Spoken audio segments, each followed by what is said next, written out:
God doesn't make mistakes. When He created you, He wasn't having a bad day. He didn't accidentally leave something out. Now you're at a disadvantage. He calls you a masterpiece. You have royal blood flowing through your veins. He's crowned you with His favor. You're not lacking. You didn't get shortchanged. You have everything you need to fulfill your destiny. Now quit comparing your looks, your gifts, your success with somebody else and be you. You are powerful. You are amazing. You are gifted. Nobody can do you like you can do you. Have you ever been denied something so long that you got used to not having it? Have you ever been alone so long that you stopped being lonely? Have you ever been in a crisis so long that it became your norm? When the Lord turned again our captivity, it was like a dream. And the Holy Spirit told me to tell you, you're going to dream again. When I get through bringing you out, you're going to be scared to believe it. It's going to seem like it's somebody else. When I open up a door for you, it's going to blow your mind. When I set you free, you're going to say, is that me? I don't know what to think about it. Is this my house? Could this be my job? Could this be my husband? Is that my wife? You mean you would do that for me? God said, I'm going to bless you till you're going to have to pinch yourself. God said, I'll blow your mind. I'll cause you to prosper. The contracts will close. The property will sell. The door will open. Now, before I start anything I got to say, no matter what you hear me say, no matter what piece of information I lay out in front of you, please tag that with "cause of God." I've accomplished so much, but it's cause of God. My life is covered with grace and favor. You know, Bishop Jakes told me one time, when you got favor on your life, no matter what you're thrown into, you're going to always rise to the top. All of this that I have is because of the grace of God. Now, I'm going to tell you something. If you could get a couple of things from me, if you could gather this piece of information, I want you to get this. Imagination is everything. It's the preview to life's coming attraction. Your real life, the one God really got for you, is in your imagination. It is not in your current situation or your current paycheck. Faith is the substance of things hoped for and the evidence of things not seen. All that means is in the beginning, you just hope something pop up. I was hoping I would get on TV. When I wrote it on the paper, it wasn't factual. It was just hope. You just got to start with the hope. Then what happened is through grace and favor, He give you a couple of them things you hope for, and then you're supposed to start believing then. Your imagination is actually God showing you a preview of a coming attraction that He has for you. The moment you don't believe in your imagination, you negate what He got for you. God don't give you what you want. He give you what you believe. Believe you can get what you want like a child. Make plans like an adult and believe in them like a child. Just try it. Your problem is you keep telling your imagination to the wrong people. How many times, man, have you had a tremendous idea and you went and told it to your loved ones and your so-called friends and they shot it down? You let them talk you out of what God got for you. Your real life is in your imagination. I'm just a real dude. I don't even have the education you all have. It's like out of school. What I'm sharing with you is stuff that everybody can apply today. See, if you think you're too old to make it, let me give you a prime example. Colonel Sanders has been frying chicken his whole life. Colonel Sanders didn't get a franchise till he was in his 60s. As long as God waking you up in the morning, that's the sign that He ain't through with you. I don't know what it is. I don't know what you desire. I don't know what you've been envisioning in your spirit. That if you believe God, all things are possible unto you. A lot of people, their problem is they don't want nothing. Have decided that your life is over and that if it was going to happen, it would have happened by now. But you don't want anything. When you want something, you got to go for yourself, even if the person next to you does not. Man, you know what I'm asking God for right now? And I'm 60. Ain't nothing wrong with wanting something. God got a big life for you. The smallest scripture I ever read changed my life. You have not because you ask not. Do you know the difference that could make in your life? Asking starts a unique process. I don't even know how it works. All I know is it works. He says, when you pray, you want to pray for what you desire. When the last time you really asked me for something? Or do you keep making requests that's inside the confines of your paycheck? Didn't I just tell you God ain't in your paycheck? Didn't I just tell you He ain't in your job title? Don't ask God to help you function better in your dysfunction. Ask Him for your dreams. Ask for things that even seem impossible. That's not just being hopeful, just being positive. That's your faith being released. Take the limits off of God. I do not live my life in the confines of what anybody says to me. So now, if you have not because you ask not, do you understand if you up your ask, He has to up His give? You can start this today and change your whole game because you're going to need grace and favor anyway. But you got to ask for something. Quit asking God for little bitty stuff. Lord, help me make my rent. You up your ask, He up His give. This ain't a magic trick, man. I have asked God for some things. Everything He hasn't given to me is walked away. I have no doubt about it. Believe you receive it. I got it right now. I receive it in my spirit. I'm walking in it. I'm laying out plans. I'm picking out stuff, getting ready. I received it in my spirit, and I'm going to have it in my life. Believe this will change your life. Somebody just shout, I believe. Believe you received it, and you should have it. If you have to force yourself to believe it, then maybe you should realize that just because you desire it doesn't mean you should have it. Think of the things that you forced your way into, and then you had to cry your way out of. You got what you wanted, but you didn't want what you got. He is saying you receive it in your spirit before you receive it in your life. What I've found is God's plan has always been better than my plan. One day, when you see what God was up to, you'll thank Him for not answering those prayers. If it's supposed to be yours, you can rest assured nobody else will get it. You cannot have prosperity in the natural until you receive it in your spirit. The reason some of you are broke is that you have a broke spirit. It comes in your spirit before it comes in your life. You got to have a tremendous work ethic to be successful in here. It's going to be a lot of trying times. So you have to have a tremendous work ethic. Faith without works is dead. Lord, I thank you for passion. I thank you, Lord, that I never went through anything that got so bad that it took my fight away. I cried, but I didn't quit. Don't seek the blessing, seek God. Keep Him first place, and the blessing will seek you. Are there any God seekers left?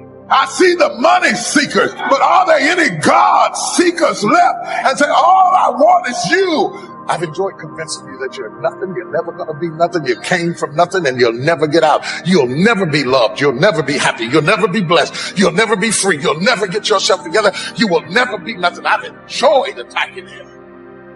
As long as you stay over there and this stays over here, everything will be all right. But the moment you try to break away from where you came from and take over new territory, that's when all hell breaks loose in your life. What you fighting didn't start with you. Go back in your family. That devil's been in that territory for a long time. He doesn't want to leave the region. That devil isn't interested in you. He's interested in your territory.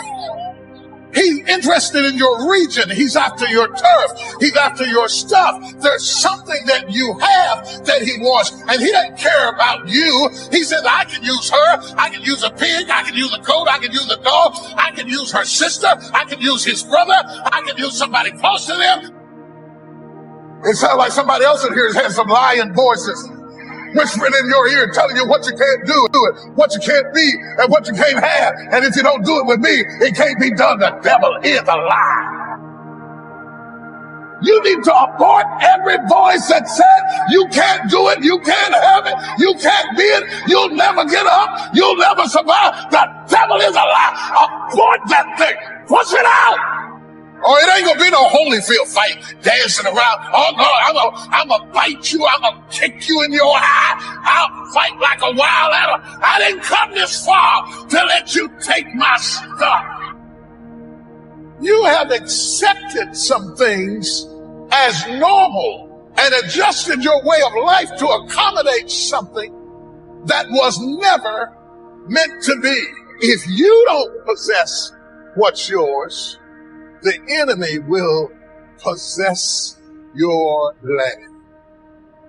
See, when you start running from one thing, you're going to keep running from everything.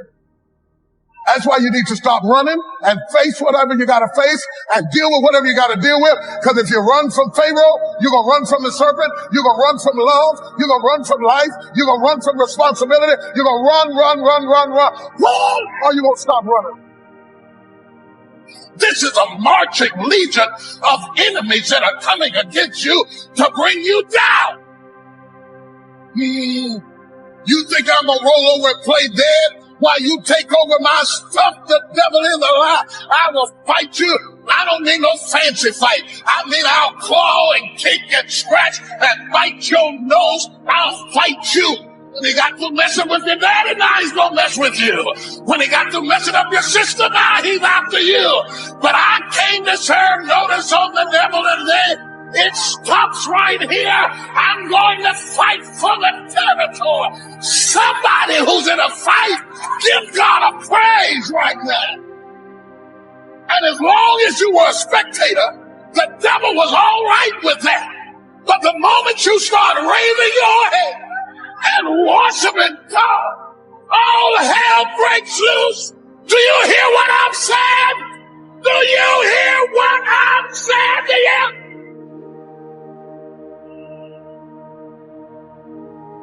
You got to hear this.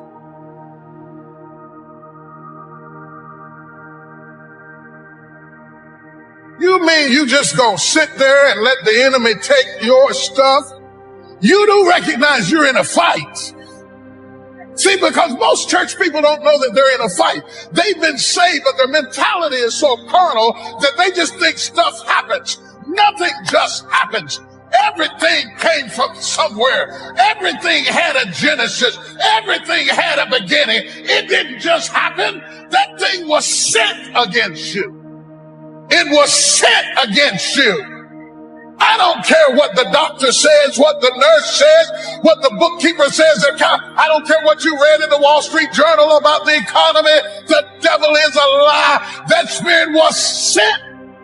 And you sitting up here with your dressed up self, acting like, well, then whatever happens, happens. The devil is a lie.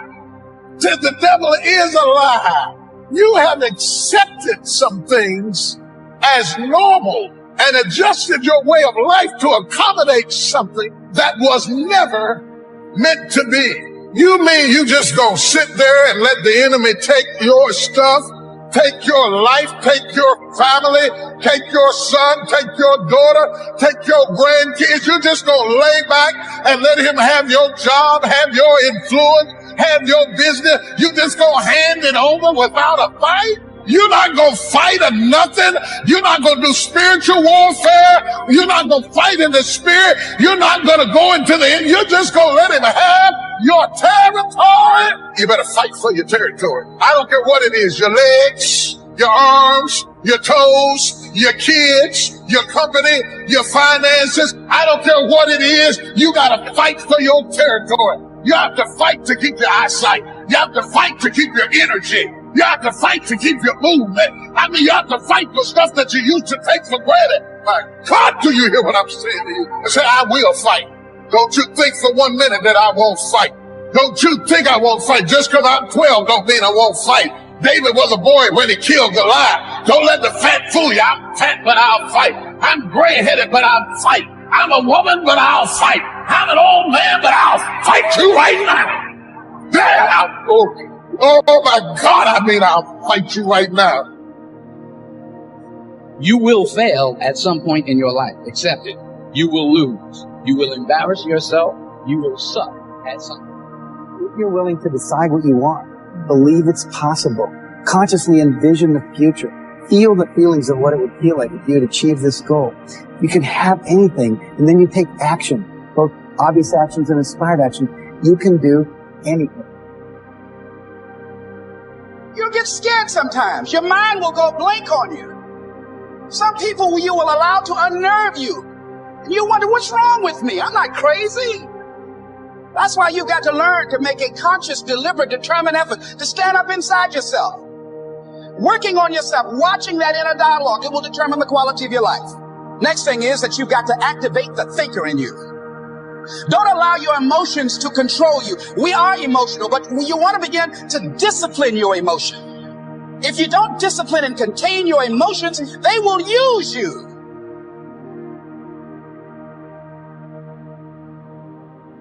You know, have what you want. It is so painful to sit there and know that you didn't get what you wanted.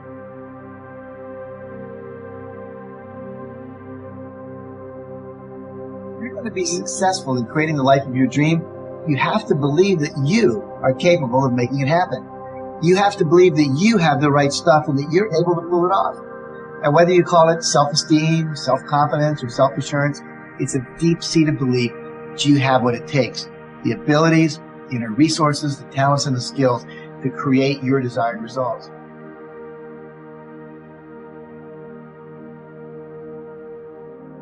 What changes people is when your should becomes a must.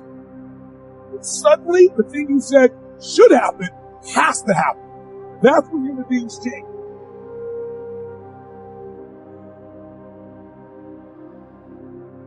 The only thing you really have in your life is time. And if you invest that time in yourself to have great experiences that are going to enrich you, then you can't possibly invest. Focus on one thing. Make it your priority and stick with it no matter what.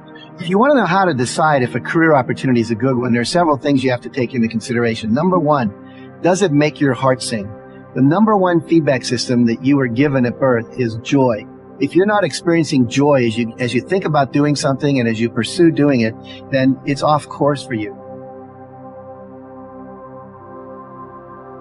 Accept where you are and the responsibility that you're going to take yourself where you want to go. Someone said we have two primary choices in life. We can either accept conditions as they exist, or we can take the responsibility to change them. See, a lot of people want to exempt themselves from taking responsibility. All they want to do is talk about the problem. Every time you see them, they'll tell you their story over and over and over and over again. But the real truth is that there's only one person responsible for the quality of your life, and that person is you.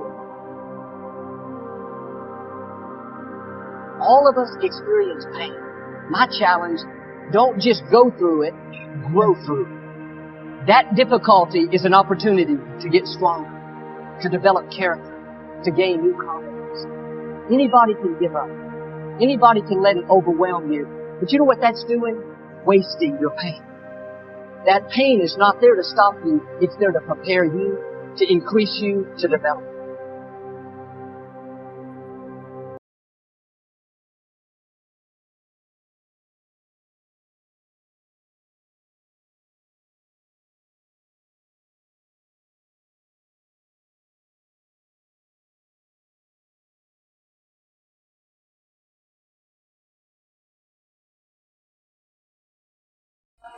Today our topic is restoring the irritable.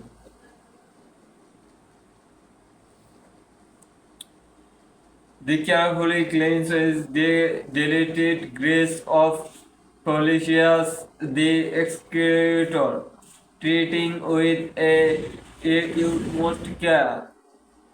Must walk throat-busting cities street, lost in through He steps at a shop window, displaying an old, withered photograph. Is irritable, heavily reminding about something long lost. A young of throats is walks around his mirror to restoring a cricket pollution's base. Every piece tells a story to make it's our job to bring them back into life. It's irritable, but it's not forgotten. It's his eyes to lost in memories of their time together. Repairs a broken music box to similar to the of earlier. He detailedly fixed the metronome. His hand of stand of sure, piece by piece, restoring the irritable. Maxite by beside Sarah's beside holding her hand to their eyes filled with loves to gratitude. Thanks for everything. It's just commercial excuses her hand to gently, tears welling up in his eyes. Drop ship to impact of this around, receiving to every other side. It's a common thing.